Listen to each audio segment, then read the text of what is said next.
নমস্কার, আমি অন্বেষা আবার চলে এসেছি একটা নতুন ভিডিও নিয়ে। আজকে আমার মেয়ের লাস্ট ডে সামার ক্যাম্প। সকাল সকাল উঠে পড়েছি আর আজকে পড়েছে বীভৎস গরম। না, আজকে বলবো না, পরপর কয়েকদিন গরমের জন্য আজকের গরমটা যেন সহ্যই করতে পারছি না। কিন্তু যাই হয়ে যাক, কাজ তো থামিয়ে রাখা যাবে না, সংসারের সব কাজই আমাকে করতে হবে। কিন্তু তার মধ্যেও নিজেকে একটু ভালো রাখার চেষ্টা। আরে না না, তেমন কিছু না। একটু গরম জল নিই, তার মধ্যে একটা লেবু চিপড়িয়ে সামান্য একটু মধু দিয়ে, মানে 1 চামচের মতন মধু দিয়ে আজকাল খাচ্ছি। তবে শুধু এবার বলে না, গরমকালে আমি এই ড্রিঙ্কসটা সকালবেলা খেয়ে থাকি খালি পেটে। সকালের এই ছোট্ট অভ্যেসটা আমাকে সারাদিন ফ্রেশ রাখতে সাহায্য করে। দিনের শুরুটা যদি স্বাস্থ্যকর হয় তাহলে মনটাও ভালো থাকে। খুব সহজ একটা ড্রিঙ্ক, কিন্তু সকালে খেতে বেশ ভালো লাগে। কিন্তু আর সত্যি বলতে কি, ঘুম থেকে উঠেই তো চলে আসতে হয় রান্নাঘরে, তাই হাতের কাছে সব কিছুই থাকে। এই জন্য খুব সহজেই এই ড্রিঙ্কসটা আমি নিজের জন্য বানিয়ে নিতে পারি। আর জানো, সকালের এই সময়টা আমার একেবারে নিজের, মানে একদম মি টাইম যেটাকে বলে। এই সকালবেলাটা যদি আমার কোনো ভিডিও এডিট করার থাকে সেটা করি। আর তোমরা তো জানোই আমি এখন বিএডের পড়াশোনা করছি, তাই সেটার জন্য তো একটু সময় দিতে হয়। তাই এই সময়টা আমার মনে হয় খুব ভালো হয় যদি আমি এই সময় বই নিয়ে বসতে পারি। কিছু যদি লেখালেখির থাকে, যেহেতু আমাদের প্রজেক্টও রয়েছে বিএডের, তো আমার খুব সুবিধা হয় এই সময়টা ফাঁকা থাকলে। তবে আজকের টাইম টেবিলটা আমার একটু চেঞ্জ হয়েছে, একটু কাজ ছিল আমার, তাই আজকে পড়াশোনা নিয়ে এখনো অবধি বসিনি, তবে বসবো। আর এডিটেরও কিছু কাজ রয়েছে, সেটাও করতে হবে। 1 ঘন্টা হয়ে গেছে, এখন বসিয়েছি চা, কারণ লিকার চাটা সকালবেলা একটু না খেলে ঠিক ভালো লাগে না, আর একটু গ্যাপেরও দরকার হয় সেই লেবু জলটা খাওয়ার পর। তাই 1 ঘন্টা গ্যাপ রেখেই এই হালকা করে লিকার চাটা আমি করি। বিয়ের আগে, না না ভুল বললাম, বিয়ের আগের দিন সকালেও মা কিন্তু আমাকে ডেকেই তুলেছে যে এইটা কর, ওটা কর, সেটা কর, এই কাজ বাকি আছে, ওই কাজ বাকি আছে। আর এখন দেখো, কাউকে ডাকতে হয় না। মাঝে মাঝে অ্যালার্মটাও আমার ওঠার পরেই বাজে, কিন্তু দেখো সব একদম পারফেক্টলি টাইম টু টাইম সব করতে পারি। কাউকে বলতেও হয় না, কাউকে ডাকতেও হয় না। অনেকে বলে একদম মায়ের মতো হয়ে গেছিস, কথাটা আসলে ভুল। আমরা ম্যাচিওর হয়ে গেছি। শুধু আমার কথা কেন বলবো, প্রত্যেকটা মেয়েরই একই গল্প থাকে। অ্যাকচুয়ালি মেয়েদের কথা কেন বলবো, ছেলে হোক মেয়ে হোক, একটা টাইমের পরে আমরা সবাই কিন্তু ম্যাচিওর হয়ে যাই, রেসপন্সিবিলিটিটা খুব ভালো মতনই বুঝতে পারি। তাই এখন মনে হয় আবার যদি আগের জায়গায় ফিরে যেতে পারতাম। সত্যি মনে হয়, খুব মনে হয়, প্রতিদিন মনে হয়, কিন্তু সেটা তো সম্ভব না। কিন্তু ওই আর কি, তোমাদের সাথে মাঝে মাঝে এইসব শেয়ার করতে খুব ভালো লাগে, তাই তো আজকাল এই ভ্লগ করার স্টার্ট করেছি আমি। তবে সত্যি বলছি, তোমাদের সাথে গল্প করতে আমার কিন্তু খুব ভালো লাগে।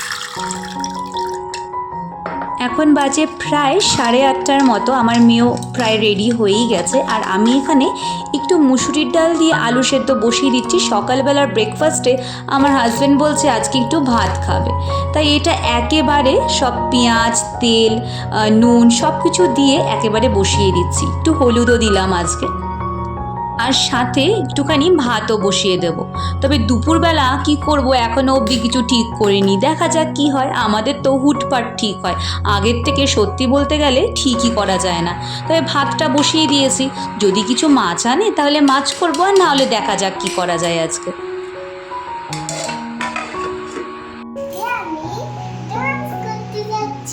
ডান্স করতে যাচ্ছিস? বল, আজকে ডান্স কম্পিটিশন আছে। কম্পিটিশন না? তাই?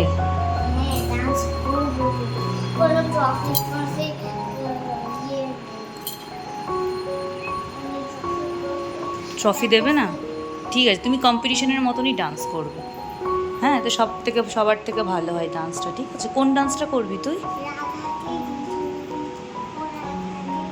আজকে সামার ক্যাম্পে ওদেরকে বলেছে যে যেটা পারবে সে সেটা করে দেখাবে। তো আমার মেয়েকে বলেছি তাহলে একটা ডান্সই করে দেখাস, ওর মোটামুটি কিছু ডান্স তোলাই থাকে। তো ওকে বাবার সাথে পাঠিয়ে দিয়েছি, আর আমি এদিকে সকালের রান্নাটা স্টার্ট করে দিয়েছি। তবে আমি সকালবেলা ভাতটা খুব একটা খাই না, ওটসটাই বেশি খেয়ে থাকি, আর না হলে মাঝে সাঝে রুটি খাই, আর না হলে ইচ্ছে হলে একটা আমার জন্য পরোটা বানিয়ে নিই। আজকেও তাই করব। আমার হাজব্যান্ডকে ভাত ডাল আর এই ডিম ভাজা করে দেব, আর নিজের জন্য ভাবছি 2-3টে রুটি করে নেব। আজকেও আর ওটস খেতে ভালো লাগছে না, তাই ভাবছি নিজের জন্য একটু রুটি করব। মেয়ের জন্য ভাবছি 1-2টো করে রাখবো, কারণ স্কুল থেকে এসেই ও বলে মাম্মা খিদে পেয়েছে। যদিও টিফিন দিয়ে দিয়েছে, কিন্তু হলেও এই সময়টাতে ওর আবার খিদে পেয়ে যায়, কিন্তু আবার ভাতটাও খেতে চায় না। তাই ভাবলাম করছি যখন 1-2টো এক্সট্রা করে রাখি, যদি খেতে ইচ্ছা করে ও খাবে, আর না হলে ভাতটাই খাইয়ে দেবো, করা তো আছেই সব কিছু। আজ যেহেতু লাস্ট ডে সামার ক্যাম্প, ভাবছি ওকে নিতে যাব। নতুন নতুন অনেক বন্ধু পাঠিয়েছে, লাস্ট ডে বলে বেশ মন খারাপ ছিল আজকে। বলছিল মাম্মা আর ওদের সাথে দেখা হবে না। তাই আমি বললাম যে ঠিক আছে, অসুবিধা নেই, আবার তো পরের বার আবার যদি তুমি সামার ক্যাম্পে নাম দাও তখন আবার দেখা হবে ওদের সাথে। ওইটা বলেই পাঠিয়েছি স্কুলে আজকে। আজকাল আমার মেয়েকে দেখলে মনে হয় কত তাড়াতাড়ি বড় হয়ে গেল না। এখন তো মাঝে সাঝে নিজের কাজ নিজেই করে নেয়, তখন মনে হয় এই তো সেদিন কোলে নিয়ে ঘুরতাম, আর আজ নিজের কাজ নিজেই করে নিচ্ছে। সময়টা যেন চোখের পলকে উড়ে গেল। বাচ্চাদের বড় হওয়া আনন্দের, কিন্তু কোথাও একটা মন খারাপ থাকে, কারণ তাদের শৈশবটা আর ফিরে আসবে না। সময়কে যদি আরেকটু থামিয়ে রাখা যেত, এই ছোট্ট ছোট্ট মুহূর্তগুলো আরও কিছুদিন ধরে রাখতে পারতাম, কত ভালো লাগতো, তাই না? সন্তান বড় হচ্ছে, এটাই জীবনের সবচেয়ে সুন্দর সত্যি। তবুও মাঝে মাঝে মনে হয় ও যেন একটু ধীরে ধীরে বড় হয়, ঘড়ির কাঁটাটা যেন একটু ধীরে ধীরে চলে। সকালের কিছুটা কাজ সেরে ঠাকুর ঘরে আসলাম পুজো দিতে। পুজো দেওয়ার পরেই রেডি হতে হবে মেয়েকে আনার জন্য। বেশিক্ষণ তো সময় লাগে না, 2 ঘন্টার জন্যই ওদের সামার ক্যাম্প, তাই রেডি হয়েই বেরিয়ে যাব। চলে এসেছি মেয়েকে নিতে। মেয়েকে যখন নিয়ে নিচে আসলাম, ওকে ডাকছে। এবার আমি বললাম যে হঠাৎ কী হলো, এখানে কারোর বার্থডে কিনা? তো অন্য সব গার্জেনরা বললো যে না, আজকে তো সবার লাস্ট সামার ক্যাম্প, তো একটা কেক আনা হয়েছে, সবাই একটুখানি কেক কাটিং করবে আর একটু আমরা আনন্দ করব, আর কিছুই না।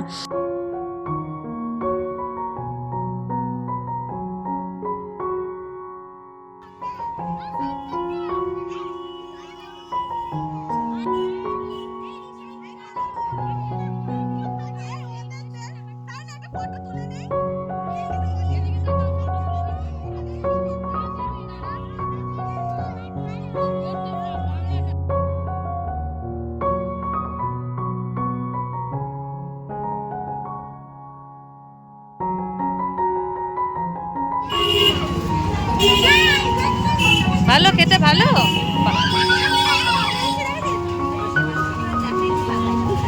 কোথায় দেবাংশী, কোথায় ওর মা? কই চিনি না। ও আচ্ছা।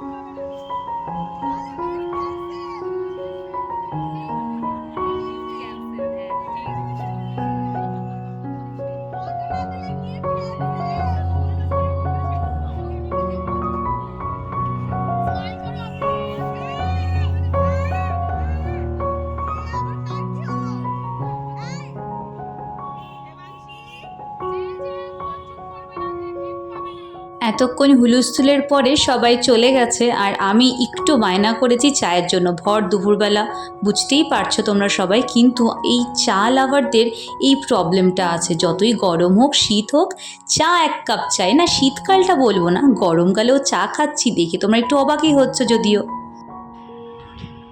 কি পেয়েছিস দেখাও, একটু দেখাও কি কি পেয়েছো, দেখাও। এখানে দাঁড়াও, এখানে দাঁড়িয়ে দেখাও কি কি পেয়েছো, দেখাও একটুখানি। দাঁড়িয়েটাকে সরিয়ে দিই। তাই? বাহ, শুধু ডান্স করে না, তুমি পুরো সামার ক্যাম্পটা সুন্দর করে করেছো বলে তোমাকে সার্টিফিকেটটা দিয়েছে। ফ্রুটিটা তো খেয়ে নিয়েছিস? আচ্ছা, এটা কি ড্রয়িং কপি দিয়েছে একটা? ও আচ্ছা। সবাই দিয়েছে। বাহ, তারপরে লাস্টে হচ্ছে আর এই রেজারটা দিয়েছে। আর এটা সব গ্রিন গ্রিন গ্রিন, বাহ, মধ্যে পুরো সেটে গ্রিন। আর তুমি যেটা চেয়েছিলে সেটাই দিয়েছে। আমি চেয়েছিলাম? হ্যাঁ, আমি কবে চাইলাম? তোমার পেন শেষ হয়ে গেছিল না? ও আচ্ছা, এটা তুই আমাকে দিবি? হ্যাঁ, এটাই পেনটা ওটা তুই আমাকে দিবি? বাবা, দিয়ে দেবো, আমার তো কোনো কাজ লাগবে না। আচ্ছা ঠিক আছে।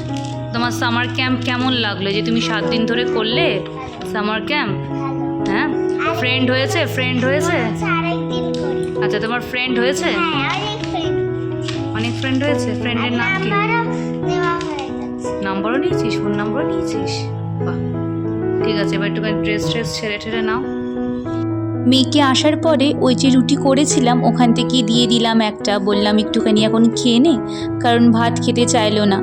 আর এখন বসাচ্ছি খিচুড়ি। আজকে হঠাৎ কি জানি আমার হাজব্যান্ডের মনে হয়েছে খিচুড়ি খাবে, তাই ভাবলাম ঠিক আছে, অসুবিধা নেই, খিচুড়ি করব। আর তার সাথে করছি একটু আলুর দম। তো প্রথমেই আলুর দমটা এখানে করে নিচ্ছি, তারপরে খিচুড়িটা বসাবো, যদিও একসাথেই বসাবো। তবে আলুর দম আর খিচুড়ি করতে বললে আমার একটুও বিরক্ত লাগে না, কারণ ঝপাঝপি আমি করে ফেলতে পারি। আলুর দমটা দেখো প্রায় হয়েই এসছে, মশলা কষানো হয়ে গেছে, আর দিয়ে দিয়েছি ভাজা আলু। আগেই ভেজে রেখেছিলাম আলুগুলো, তো এখন দিয়ে দিচ্ছি। আর একটু ঢেকে রাখলেই আস্তে আস্তে করে হয়ে যাবে। পেঁয়াজ ছাড়া এই আলুর দমটা আমি ট্রাই করে থাকি, সে লুচি দিয়ে হোক, রুটি দিয়ে হোক বা খিচুড়ি দিয়ে হোক। আমিষ বা নিরামিষ যখনই করি না কেন এই আলুর দমটাই আমার ভালো লাগে খেতে। খুব তাড়াতাড়ি রান্নাও হয়ে যায় আর কোনো ঝামেলাও থাকে না।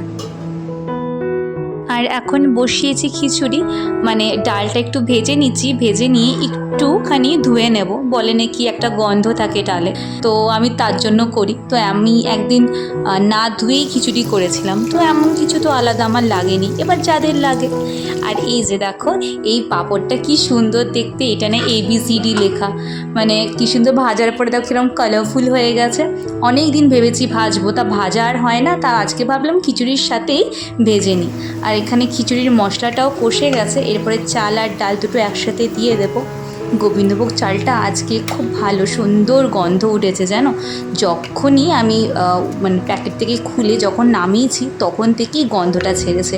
মানে এখন গোবিন্দভোগ চাল সেরকম খুব একটা ভালো পাওয়া যায় না, তো এবারটা দেখছি ভালো হয়েছে।